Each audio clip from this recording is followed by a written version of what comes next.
El Ministerio de Salud Nacional ha confirmado, por lo menos en este último tiempo, en la República Argentina, un total de 8 casos de viruela del mono. Si bien no se ha dado la confirmación, bueno, de las últimas variantes que ya se han evidenciado a nivel internacional, a nivel global. Pero la Organización Mundial de la Salud está haciendo una advertencia a nivel mundial respecto de la viruela del mono por la rápida propagación que tiene.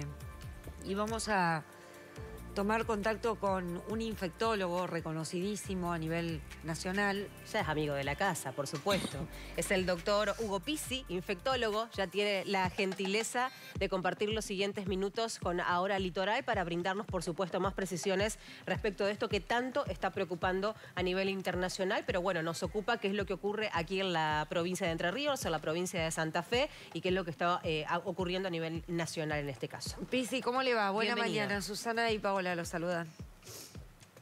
¿Qué tal, chicas? El gusto de verlas, el gusto de saludarlas. Es una realidad que tenemos que estar atentos. Si bien es cierto que no creemos que pueda llegar a ser una pandemia esto, pero cuando hay estas alertas epidemiológicas, las alertas son para decir cuidado, atención, aeropuertos, pasos fronterizos, puertos donde desembarcan gran cantidad de personas. Pero hay un detalle que es importantísimo tener en cuenta. Esta es una enfermedad que tiene un periodo de incubación de 10 a 15 días. Entonces, muchas veces yo estoy haciendo un examen en el aeropuerto y va a entrar una persona totalmente sana, aparentemente, y va a hacer la sintomatología a los 5, 6 o 7 días acá en el país. Entonces, hay que ser exhaustivo en ¿de dónde viene usted? Porque no es únicamente vuelo de España, vuelo de Londres, porque generalmente el vuelo directo de África, no sé si me interpretan, no es directo, entonces tiene que ir primero a cualquier país europeo y recién llegar. Entonces ahí donde hay que ser exhaustivo cuando se trata de esto, porque realmente no deja de ser un problema. Quiero que sepan que en este momento hay 8 casos, que ustedes lo acaban de decir, y nosotros tuvimos en el 2022 muchos casos, casi 60 en total, y los pudimos manejar bien, o sea, se los internaba, se les ponían armónicamente todas sus funciones orgánicas, se les daba un antiviral y se lo podía sostener. Lo que pasa es que cuando se trata de esta patología más una comorbilidad, evidentemente ahí donde está el índice de mortalidad Doctor, del 5%. ¿Usted puede darnos una definición de qué es la viruela del mono y qué relación tiene con lo que conocíamos como la viruela en algún momento, que después, bueno, producto de la vacuna desapareció? ¿Y cómo se transmite? O sea, lo central de la enfermedad, doctor. ¿Cómo no? Mire, esto comienza en la década del 50, un grupo de veterinarios compraba, cazaba, criaba y vendía monos a los laboratorios de investigación de Europa y de Estados Unidos. En un momento, una de las temporadas, muchos monos muertos que inclusive tenían pústulas y otros que estaban vivos pero tenían las pústulas de la viruela. Hicieron la investigación, virólogos especialistas que contrataron de otros países, y se llegó a la conclusión de que era un nuevo virus que se le dijo la viruela símica o la viruela del mono. Eso es década del 50. En la década del 70, el virus muta y pega un salto en la escala zoológica, deja a los simios y se va al ser humano. Y esa es la que nosotros conocimos prácticamente en el 2021-2022. Que en su primer momento era según las apetencias sexuales y según el sexo sin cuidado. Entonces, la persona que se acercaba en un lugar donde hacía turismo sexual, por ejemplo, evidentemente al hacer turismo sexual no sabía con quién estaba, qué antecedentes tenía, y lógicamente nunca se enteró de por qué le habían sucedido esas cosas. Después, evidentemente, empezó a difuminarse por todo el mundo. Hubo muchos casos en Lisboa, hubo muchos casos en Londres. Entonces ahí ya hubo una alerta en aquella época. Hoy en día hay una nueva variante en la República Democrática del Congo, que es el origen, o sea, el ex Congo belga, la República Democrática del Congo, es el origen de esta patología, que inclusive también es el origen del ébola. O sea, es un país que tiene muchas vicisitudes epidemiológicas. Y bueno, ahora vamos a tener que estar atentos, pero hay un detalle que quiero que sepan que es fundamental. Sí. La persona que tiene la antivariólica puesta, o sea que son personas que tienen 48, 50 años, están protegidas.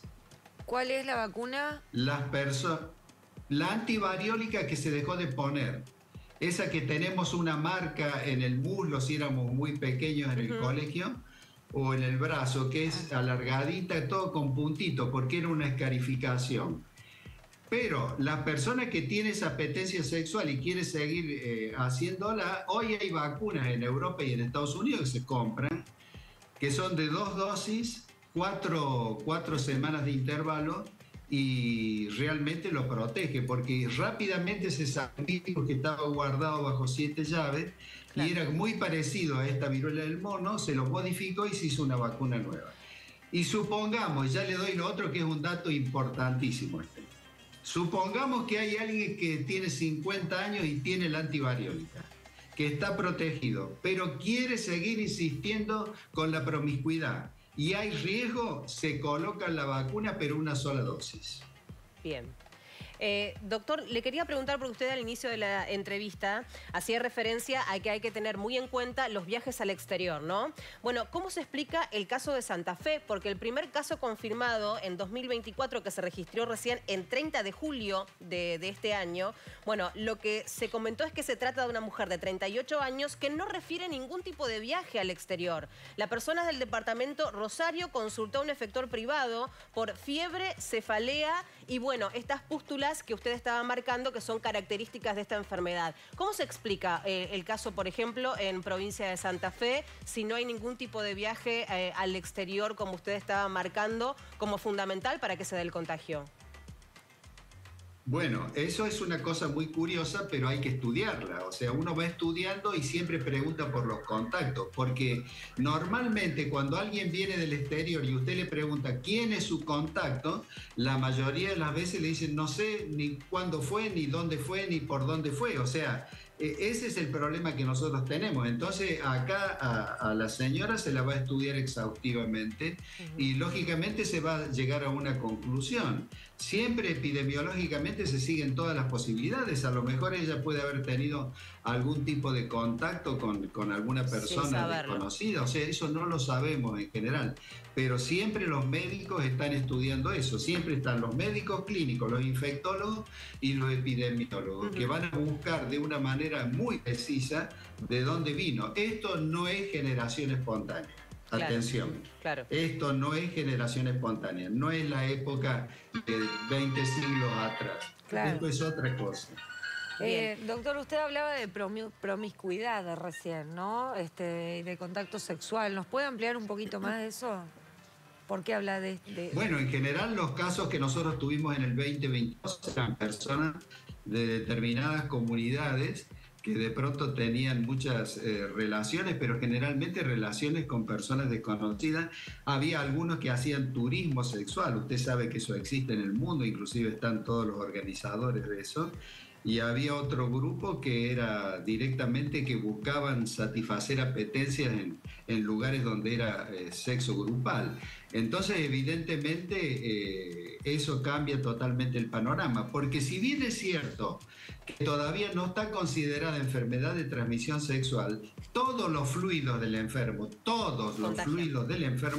se contagian, a tal punto, porque la gente preguntaba, ¿pero por qué? Bueno, cuando usted tiene el acto sexual, usted tiene roces, cambia de posición, hace fuerza. Entonces, todas estas ampollas, perceptibles o imperceptibles al principio, evidentemente son las que contagian. Además, en la saliva, el beso, e inclusive hay casos descritos y publicados de la ampolla rota que humedeció la sábana y viene una persona y utiliza esa cama y puede contaminarse también. Entonces son todos esos detalles que tenemos en cuenta. Bien. Por último, de mi parte, doctor, ¿qué tan atentos tenemos que estar al nexo epidemiológico si llegamos de viaje del exterior? ¿Tenemos que permanecer algunos días en nuestra casa? ¿Qué tipo de recaudos tenemos que tener? Bueno, pensando en lo que ya vivimos en el 2020. 2020, ¿no? A propósito de coronavirus.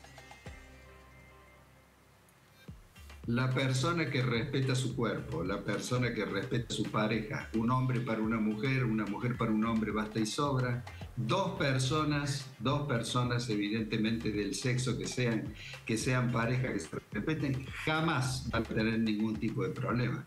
Esto es para los que de pronto desafían determinadas cuestiones e inclusive ni siquiera siguen las normas de los libros sagrados, porque si usted analiza, y esto es cultura general, si usted analiza los libros sagrados, los del cristianismo, los del islamismo, los del budismo y demás, siempre el cuerpo humano es el templo, al templo hay que cuidar. Hay que cuidar. Bueno, doctor, le agradecemos un montón este contacto con Ahora Litoral, siempre es hermoso escucharlo porque usted es bien clarito, y eso nos interesa mucho para la gente que nos está mirando. Gracias, doctor. Buen comienzo de semana para usted. Bueno, muy atento, un abrazo cariñoso para las dos y para toda la producción y fundamentalmente mis exalumnos, mis pacientes y demás, y esa gente tan querida de Entre Ríos y Santa Fe. Bueno, adiós. Muchas gracias. Hasta luego. Doctor.